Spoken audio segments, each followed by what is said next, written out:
36 minutes non-stop.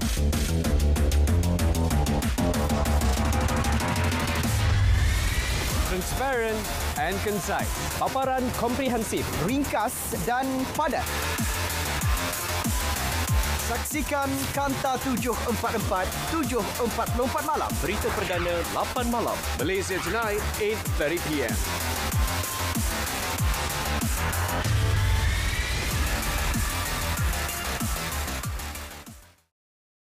Terlepas dari siaran program-program menarik di RTM, jom saksikan semuanya di RTM Klik.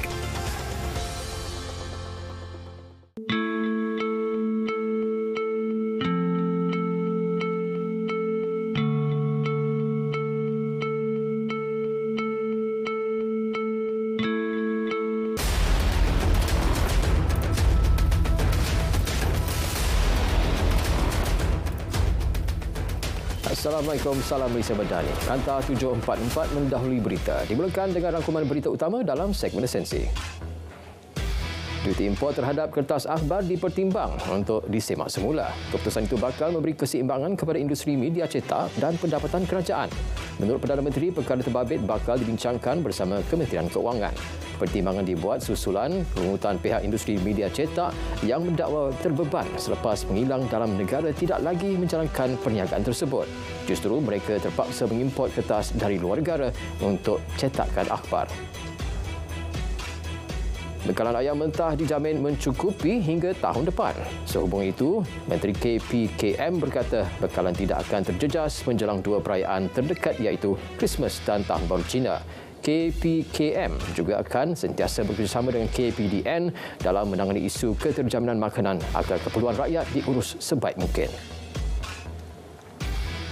KPDN menerusi Suruhan Jaya Persaingan Malaysia (MyCC) akan terus perkasa penguatkuasaan dan pemantauan bagi memastikan bekalan ayam mencukupi dan dijual pada harga berpatutan. Tegas menterinya, usaha mengekang sebarang pekatan harga, pasaran, pengeluaran dan tipuan bidaan giat dilaksana berdasarkan Akta Persaingan 2010. Syarikat perniagaan yang cuba raih keuntungan tanpa persaingan sihat dianggap tindakan sabotaj usaha kerajaan dalam tipani kos sara hidup rakyat.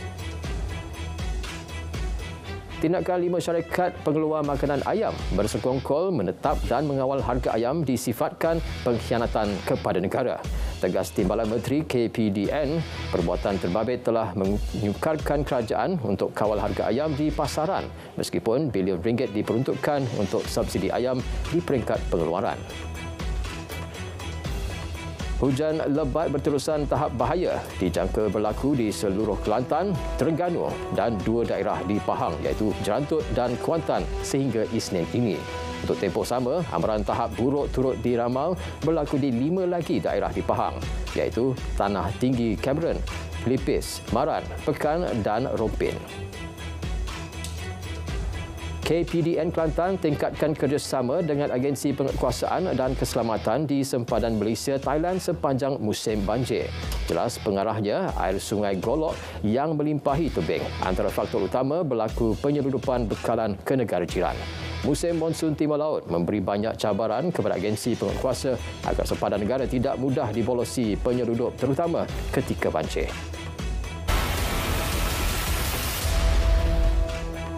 Bekalan barangan keperluan di Kedah dijamin mencukupi sempena perayaan Christmas. Menurut pengarah KPDN Kedah, penguatkuasa ditugaskan di lokasi-lokasi strategik untuk memantau penjualan barangan keperluan. Di Kedah, daging kambing biri-biri bertulang import antara 9 jenis barangan diletakkan di bawah skim harga maksimum musim perayaan Christmas 2023 SHMMP yang dilaksana bermula hari ini hingga 27 Disember. Di Labuan, premis pasaraya didapati patuh garis panduan kawalan harga barangan sempena pelaksanaan SHMMP Christmas. Ia berdasarkan tinjauan dilakukan KPDN Negeri. Kesemua harga didapati mematuhi Akta Kawalan Harga dan Anti Pencatutan 2011. Sempena Christmas, jumlah kenderaan di Lebuh Raya Sungai Buloh, Menghala Utara meningkat. Ditambah pula tol percuma diberikan sehingga 11.59 malam ini. Wartawan Adliyah Habibullah ketika ini ada di sana. Adliyah, bagaimana aliran trafik sekarang? Ya, Otto, lancar dan terkawal. Itu antara situasi yang saya dapat kongsikan berkenaan aliran trafik di hentian jejantas Sungai Buloh ketika ini. Dan saya berada di sini sejak pukul 5 petang tadi. Dan apa yang saya dapat saksikan, pertambahan bilangan kenderaan dapat dilihat sekitar pukul 7 malam tadi. Namun tiada kesesakan luar biasa yang berlaku.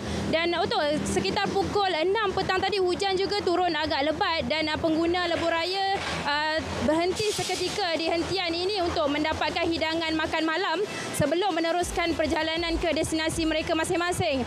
Dan pengguna lebuh raya yang saya temui rata-ratanya melahirkan rasa teruja untuk pulang ke kampung halaman bersempena dengan perayaan Christmas dan musim cuti sekolah. Dan mereka juga tidak ingin melepaskan peluang untuk mendapatkan tol percuma yang telah diumumkan kerajaan yang akan berakhir 11.59 malam ini. Jadi saudara, buat pengguna lebuh raya, meskipun pemberian tol percuma tetapi diingatkan untuk masih menyentuh kad Touch and Go ataupun melakukan transaksi Smart Tag ataupun RFID di lorong-lorong Plaza Tol sebagai rekod perjalanan anda. Dan mungkin untuk pengguna lebuh raya yang akan melakukan perjalanan lewat malam ini diingatkan untuk sentiasa memastikan kenderaan anda diselenggara dengan baik dan membuat persiapan mental dan fizikal sebelum melakukan perjalanan jarak jauh pada malam ini. Dan saya kira itu saja perkembangan yang saya dapat kongsikan berkenaan dengan aliran trafik di jejantas Sungai Buloh ini. Pulanglah ke kampung halaman dengan cermat dan selamat, dan semoga selamat sampai ke destinasi anda. Kembali kepada Otto untuk perincian Kanta 744 seterusnya. Silakan Otto. Terima kasih Adlia dan kru di sana. Ini pula berkaitan jualan gula pasir kasar. Pengguna disaran membuat laporan sekiranya berniaga mengenakan sebarang syarat untuk pembelian 1 kilogram gula. Ini kerana menurut pengarah KPDN Pulau Pinang, ia menjadi satu kesalahan dan tindakan boleh diambil di bawah Akta Kawalan Bekalan 1961. Setakat ini pihaknya belum menerima sebarang laporan berhubung isu terbabit. Operasi lebih kerap akan dilaksana KPDN Melaka sepanjang tahun Melawat Melaka 2024. Tindakan itu bagi memastikan peniaga tidak ambil kesempatan menaikkan harga barangan dan makanan sewenang-wenangnya. Ia susulan ada peniaga menaikkan harga jualan sehingga 200% berbanding harga asal. Orang ramai diminta membuat aduan segera jika mendapat kedai yang menaikkan harga dengan melampau. Perkembangan kes Zain Ryan. Polis minta bantuan Interpol bagi mengkaji beberapa maklumat dan bahan bukti. Ketua Polis Selangor berkata bantuan melibatkan maklumat telah diperoleh pasukan penyiasat yang memerlukan maklumat lanjut daripada pengkalan data Interpol. 225 keterangan telah diambil daripada keluarga mangsa dan penduduk apartmen idaman Damansara Damai. Selain 248 sampel DNA diambil. Polis Perak sedang mengesan 2 suspek kes pecah rumah di Taman Mansion Ipoh pada 12 Disember lalu.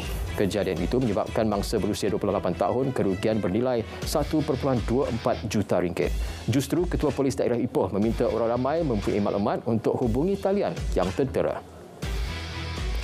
90 ekor ikan hiasan pelbagai jenis dirampas Jabatan Perkhidmatan Kuarantin dan Pemeriksaan Malaysia dengan kerjasama Jabatan Kastam di Kompleks CIQ Bangunan Sultan Iskandar.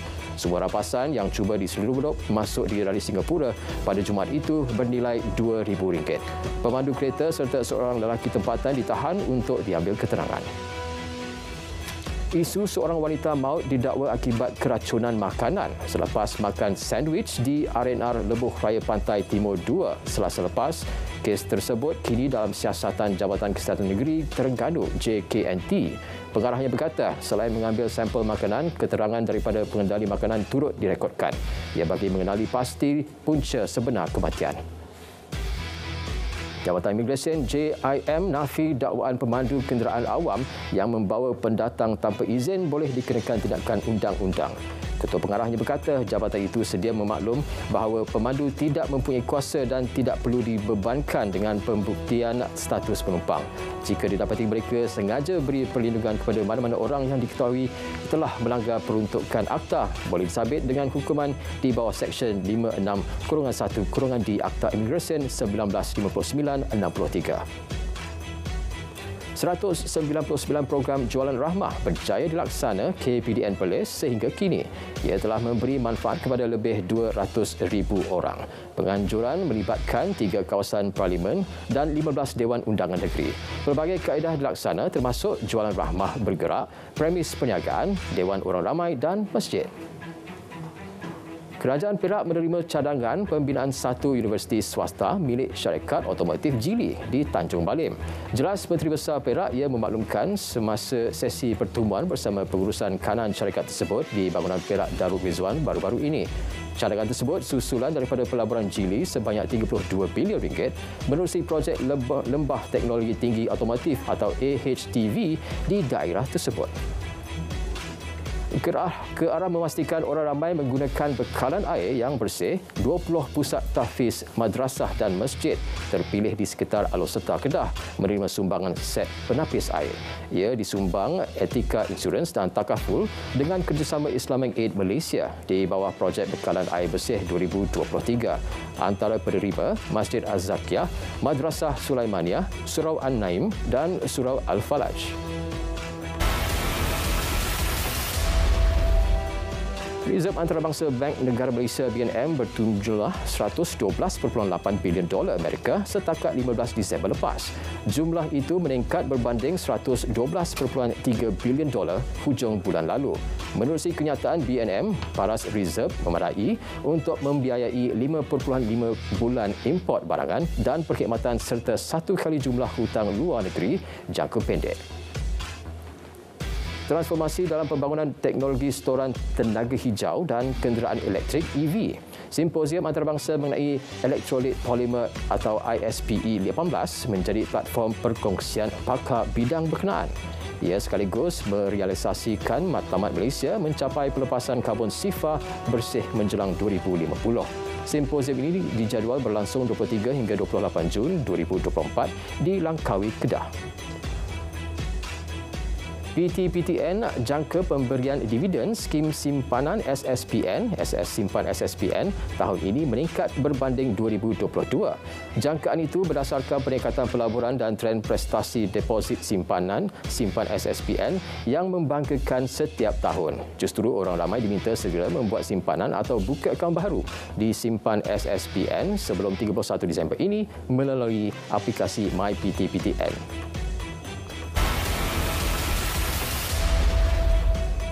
Majlis Keselamatan Pertubuhan Bangsa Bersatu PBB meluluskan resolusi yang menuntut semua pihak dalam konflik Israel-Hamas membenarkan penghantaran bantuan kemanusiaan secara selamat dan tidak terhalang.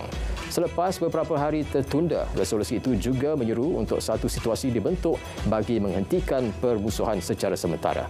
Resolusi diluluskan dengan 13 suara ahli tetap majlis. Sementara itu, Israel dilihat tetap berdegil dan enggan membenarkan kemasukan terus bantuan kemanusiaan yang akan dihantar ke wilayah Palestin itu. Walaupun resolusi tersebut telah diluluskan Majlis Keselamatan PBB. Menteri Luarnya Eli Cohen menerusi kenyataan memaklumkan pemeriksaan akan terus dilakukan kononnya atas alasan keselamatan. Sementara itu, seramai 20,057 rakyat Palestin terbunuh, manakala 53,320 lagi cedera dalam serangan rejim Zionis ke atas Gaza sejak 7 Oktober lalu. 70% daripadanya adalah wanita dan kanak-kanak. Angka kematian itu menarik perhatian antarabangsa yang juga menjadi tragedi paling berdarah dalam sejarah 75 tahun negara Palestin. Polis Perancis menyiasat 2 lelaki selepas menahan sebuah pesawat ke Nicaragua yang membawa lebih 300 penumpang India. Penahanan pesawat berkenaan dibuat atas tuduhan pemerdagangan manusia. Menurut sumber, penumpang mungkin merancang untuk melakukan perjalanan ke Amerika Tengah sebelum cuba memasuki Amerika Syarikat atau Kanada secara haram. Jawatankuasa Hal Ehwal Luar Parlimen Turki akan membincangkan permohonan Sweden untuk menyertai Pertubuhan Perjanjian Atlantik Utara NATO minggu depan. Semakan mengenai bidaan itu dijadual pada 26 Disember. Kanta 744 berakhir di sini. Dari Sungai ke Segara, Palestin pasti merdeka. Malaysia Madani, tekad perpaduan penuhi harapan.